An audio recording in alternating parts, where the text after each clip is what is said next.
معاذ کف ھذا، معاذ اپنی زبان پہ قابو پا جا، یہ میری پوری شریعت ہے، یہ پورا دین ہے۔ یہ کس کو سمجھایا ہے؟ معاذ کو۔ کیسے سمجھایا؟ جیسے چھوٹے بچے کو سمجھاتے ہیں، ایکشن کر کے۔ صرف اتنا بھی تو کافی تھا، بھائی زبان کی احتیاط کیا کرو، ایسے سمجھایا جیسے چھوٹا بچہ۔ کیوں کہ مشکل ترین کام ہے۔ 22 ویلر ٹرالے کو بریک لگانا آسان ہے، یہ 2 انچ کی زبان کو بریک لگاتے ہوئے سارے بریک فیل ہو جاتے ہیں۔ اور جتنا آج گھروں میں فساد ہے اس کے پیچھے یہ زبان ہے۔ اور یہ کون ہے جس کو معصوم بچے کی طرح سمجھایا ہے؟ معاذ بن جبل۔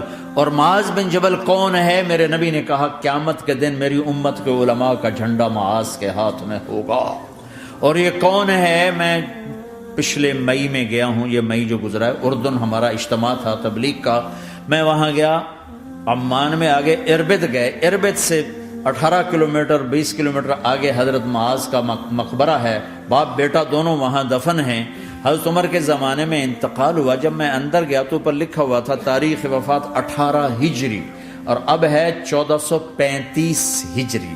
1417 سال اس آدمی کو دنیا سے گئے ہوئے ہو چکے ہیں۔ جب میں مقبرے میں داخل ہوا، کمرے میں جس میں قبر تھی، سارے کمرے میں خوشبو ہی خوشبو۔ قبر پر 2-4 چادریں پڑی تھیں، مجھے خیال آیا کہ میرے خیال ہے یہ چادروں پہ خوشبو لگی ہوئی ہے، وہ خوشبو آ رہی۔ اس وقت میں فاتحہ پڑھ کے واپس چلا گیا، جا کے نماز پڑھی، مسجد قریب تھی، مغرب کی نماز پڑھ کے پھر دوبارہ آیا۔ پھر میں کھڑا ہو کے سوچ رہا ہوں یہ کیسی خوشبو ہے۔ تو ایک آدمی میرے پاس کھڑا تھا، میں وہ ایسے کر کے نا چادریں سونگنے کی، شاید یہ چادروں میں خوشبو لگی ہوئی ہے۔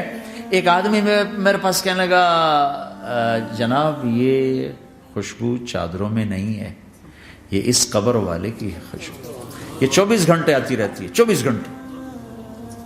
پھر میں نے فزیکلی ایک ایک چادر کو سونگا، کسی ایک چادر میں کوئی خوشبو نہیں تھی۔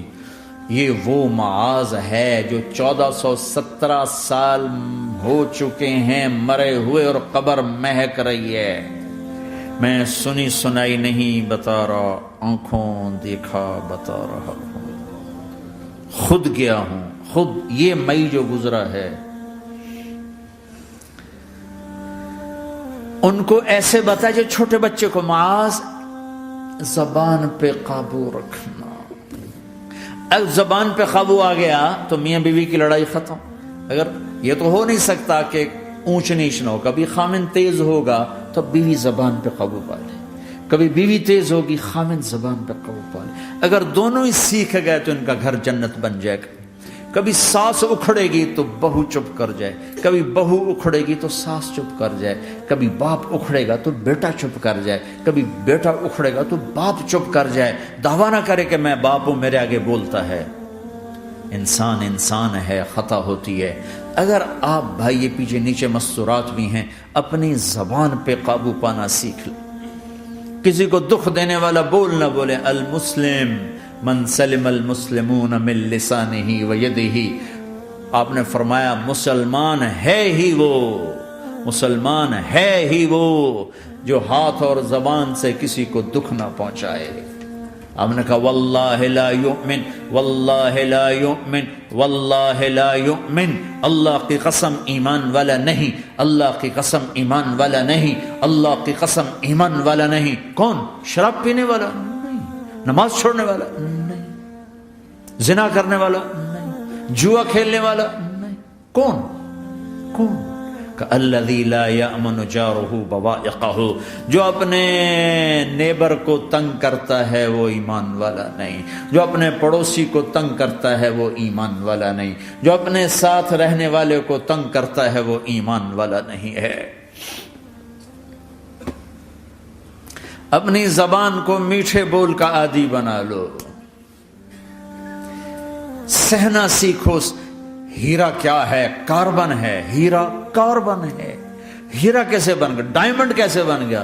پریشر کو سہتے سہتے سہتے سہتے اللہ نے اسے ہیرا بنا دیا۔ اگر تم ہیرا بننا چاہتے ہو، محبوب بننا چاہتے ہو، تو غصہ پینا سیکھو، زبان پہ قابو پانا سیکھو۔